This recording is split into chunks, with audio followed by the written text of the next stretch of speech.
Everyone was invited to my brother's graduation dinner, except me and my family. Dad mocked my education. So I stayed silent until my cousin posted photos from my own graduation ceremony, and suddenly everyone started calling me back. My name's Adrian, and I'm 27 years old.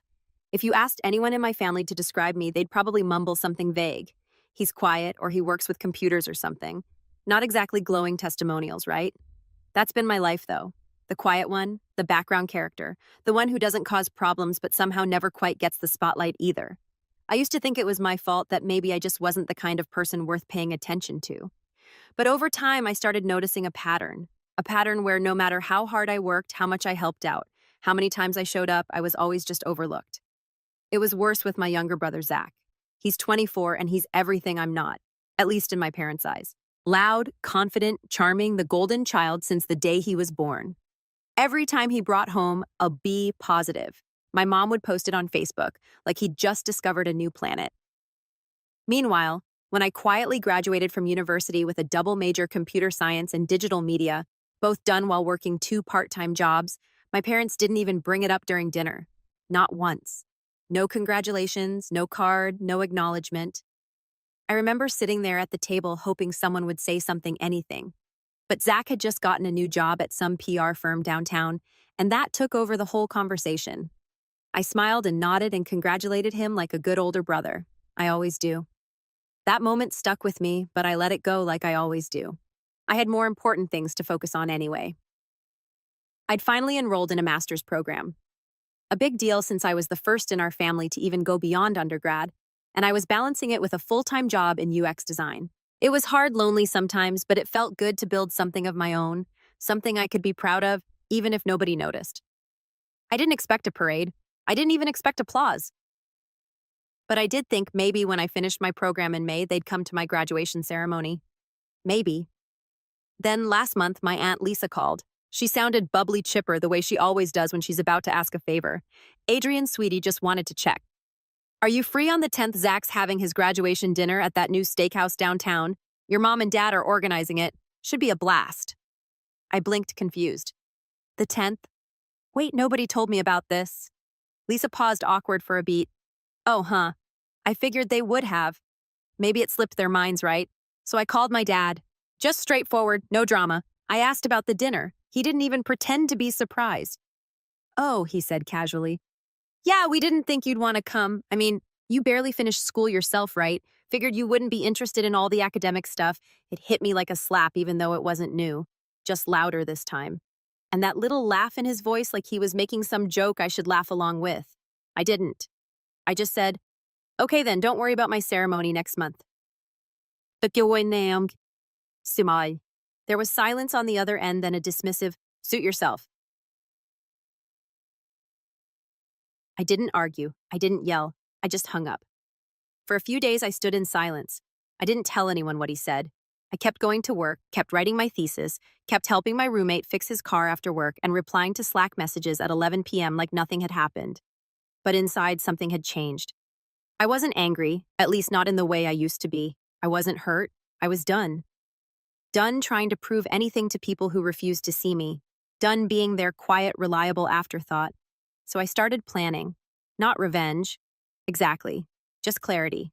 Visibility. I wanted the truth to be visible even if they didn't want to see it. 2 weeks later, Zach's graduation dinner happened without me, just like they planned. I heard all about it from Instagram. My cousin Chloe posted photos of the whole night, Zach holding up some giant bottle of champagne, my parents laughing in the background, my Aunt Lisa doing that dramatic wine toast thing she always does. In one picture, Zach was leaning back in his chair while everyone clapped for him. It had 117 likes. The next morning, I woke up, showered, and checked my inbox. The final confirmation was there. My graduation ceremony had been scheduled and approved. I'd be walking the stage in exactly 3 weeks. I opened the attached guest form. You could invite up to 8 people. I stared at it for a long time. Then I typed in every name that mattered. My best friend from high school who'd stuck by me when I was going through my worst depression. My thesis advisor, who had actually read my entire 80-page paper and sent notes with smiley faces in the margins. My roommate, who cooked for me during finals week. My neighbor, Mr. Chun, who always asked how my classes were going and actually listened to the answers. I left my parents' names off the list. I didn't tell them. I didn't announce anything. I didn't post a countdown on Facebook or send out a family group text. I just lived my life. Then the day came. It was warm, sunny. The ceremony was held outdoors on the university lawn. There were white folding chairs and bright blue banners with the school's crest. My name was called near the end, and I walked across the stage with my head high and my eyes forward. I didn't look around to see who was or wasn't there. I just smiled, shook hands, and took my diploma. Afterward, we took pictures, laughing, sweaty, squinting in the sun. Chloe, my cousin, snapped a selfie with me and uploaded it almost instantly. But she didn't just post the photo. She added a location tag, too, and a caption, "Proud of you, Adrian. Finally getting the recognition you deserve." In the background of the picture was a banner big blue and impossible to miss. It was stretched across the brick wall behind the stage and read, "Congratulations, Adrian Singh, Master of Science in UX and Digital Strategy." My face was on it literally. A blown-up, smiling photo of me from our undergrad graduation 4 years ago.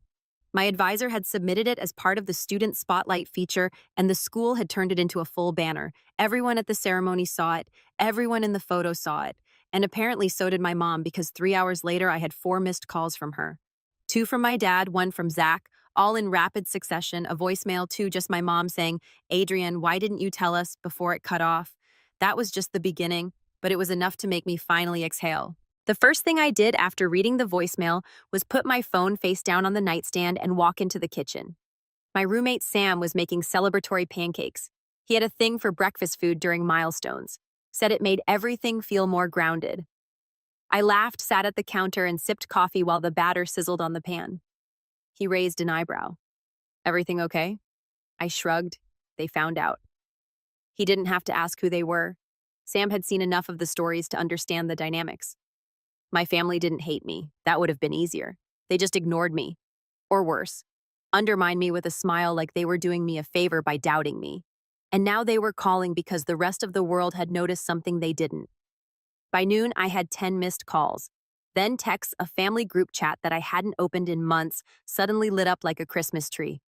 "Mom, Adrian, why didn't you tell us about today? We would have come." "Dad, you're being dramatic. We didn't know it was such a big deal. Zach, dude, everyone's talking about that banner. Even Aunt Priya saw it. You could have said something." I didn't respond. Not right away. I watched the texts pile up while I sat in the backyard with Sam and my neighbor, Mr. Chan, who came over to drop off homemade almond cookies and ended up staying to celebrate. We sat around with paper plates congratulating each other like old friends. Mr. Chun told me stories about when he worked in electrical engineering in the 80s. Sam made a terrible joke about UX designers being the unsung heroes of online rage, and I just soaked it all in. It wasn't until late that night, around 11:30, that I finally picked up the phone. I called my mom. 1 ring, 2, then she answered, her voice immediately too soft, too sugary. "Adrian," she said, "honey, we were so surprised to see the post from Chloe. I didn't even know you were graduating today." I didn't say anything right away. I let the silence stretch just long enough to be uncomfortable. "Why wouldn't you tell us?" she asked again, sounding genuinely confused. I finally spoke. "You didn't tell me about Zach's dinner." "That's different," she said quickly. "We thought you might not want to go." I laughed. Not because it was funny, but because it was so predictable and you thought I wouldn't want you at my graduation. Silence then. "Well, if you wanted us there, you should have." "I did for years." That shut her up. I wasn't yelling. I wasn't crying. I was just stating facts calmly, plainly, like I was writing an email at work. "I invited you to my undergrad ceremony. You said you had a golf tournament. I showed you my thesis, and you changed the subject to Zach's new girlfriend. Every time I tried to tell you something I was proud of, you redirected the conversation to him." She sputtered. "That's not fair. It's true." I paused, letting her sit with that. "I didn't invite you today because I didn't want another memory with you not looking up from your phone or smiling politely while you asked when I was going to do something real." I never said that, she said, suddenly defensive. "That's not how I meant it, but it's how it felt." We were quiet again.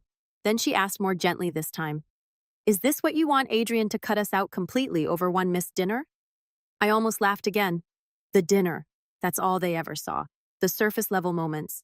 Never the build-up, the patterns, the slow erosion of self-worth after years of being treated like a footnote. "No," I said, "I don't want to cut anyone out, but I do want you to understand that I'm not your second-place child.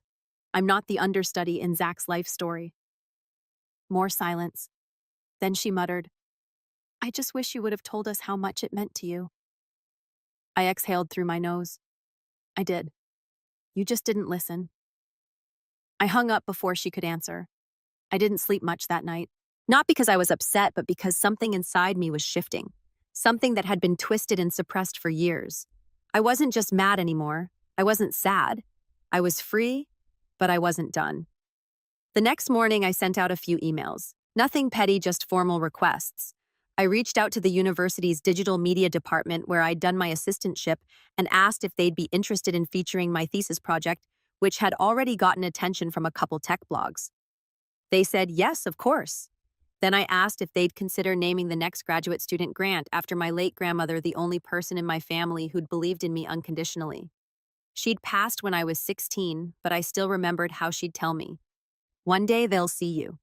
By Thursday, the university's social media had posted a photo of me presenting my project.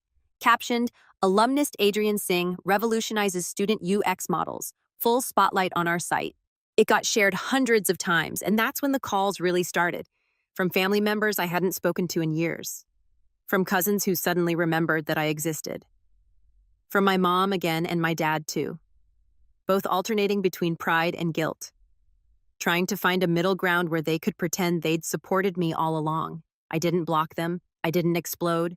I just didn't reply. But then something happened that forced me to respond. Zach showed up. He was waiting outside my building on Saturday afternoon, hoodie on, hands in his pockets, leaning against the brick like he owned the place. When I stepped out with a bag of groceries, I almost didn't recognize him. "Hey," he said, pushing off the wall. I nodded. "Hey, you really weren't going to tell me. Would you have come?" He opened his mouth, then shut it. "Look, man, I get it. I do. They always compared us, and I know that sucked, but that's not on me." I raised an eyebrow. "No, you didn't mind the praise, though. Never once said, actually, Adrienne helped me with that project. Or Adrienne's graduating too. You were happy to take it all and let me disappear." Zach looked genuinely uncomfortable. "I didn't think it mattered that much to you. And that's the problem." He shifted his weight from one foot to the other. "So what now? You're going to cut us all off forever." "No, I said I'm going to keep doing what I've always done, working hard, being proud of what I build. But from now on, I'm not going to sit quietly while everyone else takes credit or makes me feel small." Zach nodded slowly. "Okay, that's fair." He started to walk away, but turned back once. "For what it's worth, the banner was pretty cool." I smirked. "Thanks." He left, and I stood there for a long time, the grocery bag in one hand, the city humming around me, and then I got the email that would change everything. The email came from an unfamiliar address at first glance. I assumed it was spam and almost deleted it. But then I saw the subject line, "Your thesis caught our eye. Let's talk." I clicked it open, heart thudding a little harder than I expected. Inside, it was short and professional. "Hi, Adrian. I recently came across your UX and digital strategy thesis while researching student design innovations. Your work on interface empathy and user-centered frameworks was not only sharp, but deeply resonant with what our firm is exploring for an upcoming partnership project. We're currently assembling a task force for a high-profile campaign, and I'd love to set up a meeting if you're open to discussing potential collaboration. Timing is tight, so please let us know by next week if you're available. Looking forward, Camille Ross, Executive Strategy Director." I read it 3 times, then I stood up and walked around the apartment for 5 full minutes, muttering things like, "Is this real?" and "No way," under my breath. Camille Ross. I'd read her article on UI innovation just 2 months ago. She was one of the top minds in the field. Her firm had contracts with both Tesla and the Smithsonian, and somehow they had found me. I forwarded the email to my advisor with a question mark in the subject line. She replied 10 minutes later, "Yes, this is real. Take the meeting." And just like that, the narrative started shifting, not just in my head, but tangibly, visibly. The kid who barely finished school was being headhunted by one of the top firms in the country. Still, I didn't tell my family. I wasn't interested in their approval anymore. I wasn't chasing a pat on the head. This wasn't for them. But of course, the universe has a twisted sense of humor. Because 3 days later, I got a message from my mom. It was a screenshot of my photo, me standing next to Camille, smiling in front of the Future Form logo. The school's media team had posted it on their official LinkedIn. "From thesis to thought leader, how Adrian Singh is redefining digital empathy." My mom's message said simply, "Why are we finding out about this from the internet?" I didn't reply. Not to that one, but later that night, I got a longer text from my dad. It wasn't angry or dismissive or laced with backhanded compliments like usual. It was apologetic almost. Son, I think I owe you an apology, maybe more than one. I didn't realize how much I'd overlooked. We were wrong not to be there. I was wrong not to see you for who you are. I stared at the message for a long time, typed out 4 different responses, deleted them all. Then finally I wrote back, "Thank you for saying that. I'm not angry anymore, but I won't pretend the past didn't happen." He didn't reply. Not that night, not the next morning, but something had shifted. Still, all of that was just the undercurrent, because what happened the following weekend brought everything to the surface. It started with an unexpected phone call from Aunt Priya of all people. She never called, ever. She was my dad's older sister, retired now, the type of woman who wore pearls to the grocery store and corrected your grammar mid-sentence. "Adrian," she said curtly, "I think it's time we had a proper conversation." I braced myself, but what she said next took the air right out of my lungs. I saw the article, she continued. "And I want to speak candidly. Your parents have always favored Zach. It's been obvious since you were children. I told them so more than once. I didn't know what to say. I hadn't even known she noticed. They made excuses," she said. "S said you were different. Quiet, too sensitive. But I've watched from the sidelines long enough. And I'm done staying silent." I sat down at the kitchen table. My hands were shaking. "There's a family trust being discussed," she said carefully. "You're supposed to be part of it. But the way things are going, I wouldn't be surprised if your name suddenly disappeared from the papers." My heart dropped. "What do you mean, I mean? They've already been talking about giving Zach power of attorney over your father's side. I found out yesterday." I felt the blood drain from my face. I'd never even heard about this trust before. "I thought you should know," she said, "because it's not fair and you deserve better." After the call, I sat for a long time with my phone in my hand and my pulse roaring in my ears. All the late nights, the swallowed pain, the years of being sidelined. And now when I was finally standing tall, they were quietly preparing to erase me again. No, not this time. I opened my laptop and began drafting an email. Not to my parents, not to Zach, to a lawyer. I still hadn't said a word to them about what I knew. I didn't need to, not yet. I wanted to make sure everything was documented, airtight, undeniable, because this time I wasn't walking away. This time they were going to have to see me. Every part of me, especially the part they tried so hard to ignore. I spent the next week in a haze of legal calls, quiet research, and old emails I never thought I'd need again. Every Christmas receipt, every screenshot of conversations where I was guilt-tripped into giving Zach money just for a bit. Every time I paid the property taxes on the lake house that apparently was never going to be in my name, I dug it all up. It was exhausting, infuriating, but also weirdly satisfying. Like every piece of proof made my reality just a little more solid. I wasn't crazy. I wasn't imagining the favoritism. I'd been quietly funding a narrative that painted me as the lesser son. My lawyer, Diane Sharp, calm and relentless, walked me through every step. "They can't remove you from a trust that includes your name without a challenge," she explained. "But they can try to shift authority, especially if Zach's been named as a future executive or if any part of it wasn't properly updated. You need to get ahead of this." And I did. We filed for full access to the trust records, citing financial interest and recent activity that raised red flags. I authorized a full audit, which triggered formal notice to both of my parents. That was when the silence ended. I was at work the next morning when my phone started vibrating every 10 minutes. First my mom, then my dad, then Zach, then a barrage of texts. "Mom, Adrian, what are you doing? You're blowing things out of proportion. Dad, you really got a lawyer involved. Why would you do this to us? Zach, bro. A trust audit. You're making it look like we're criminals." They weren't. Not technically, but they weren't innocent either. Later that night, my mom left a voicemail. Her voice brittle. "We never meant to hurt you, but you have to understand things were easier with Zach. He needed more. You were always so independent." There it was. The excuse. The thing I'd heard my whole life, that because I didn't scream for attention, I didn't need love. That being self-sufficient meant I didn't deserve celebration. That voicemail was the last straw. I didn't reply. Not yet. I waited until Diane's team finished their review. What we found was a tangled mess of estate plans, all drafted hastily over the years, but clear enough in one regard. My grandfather had left equal shares of a future property development to both grandsons. It had sat dormant for years, but recently my father and uncle had begun planning to liquidate the land and had listed Zach as the sole inheritor. I had documentation, I had emails, and now I had leverage. We filed a formal challenge to the title change and sent out cease and desist letters to both my father and uncle regarding any development until the inheritance dispute was resolved. And then I made it public, not in a petty way. I didn't post it all over Facebook or start some more online. Instead, I gave a talk and invited presentation at the university's upcoming alumni summit. My topic: the cost of being overlooked, personal identity and professional visibility. It wasn't about revenge, it was about truth. I spoke candidly, not naming names but telling my story. About the years I spent proving myself to a family that only clapped for one son. About what it meant to constantly earn but never receive. About the strength it took to stop waiting and start acting. There were 200 people in that auditorium.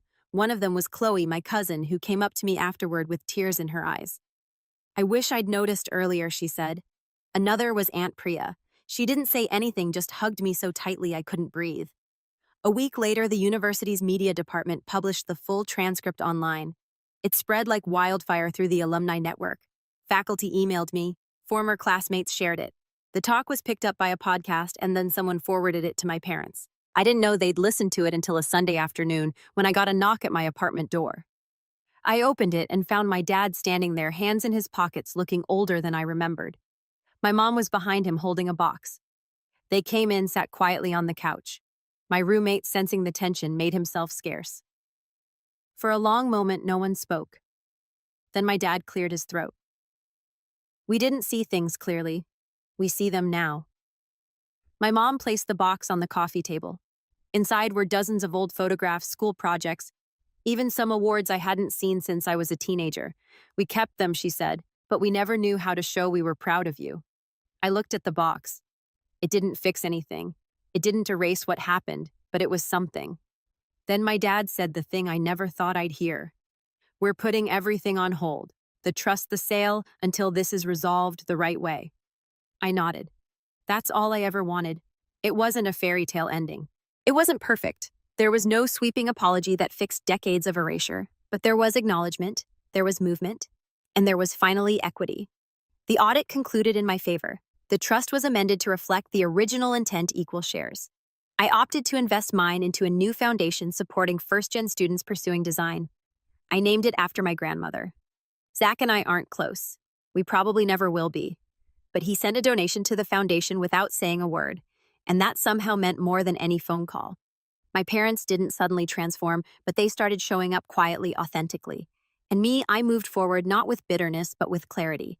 Because sometimes the real revenge isn't shouting louder. It's being undeniable. It's becoming so visible that they can never again pretend you weren't there. And that's exactly what I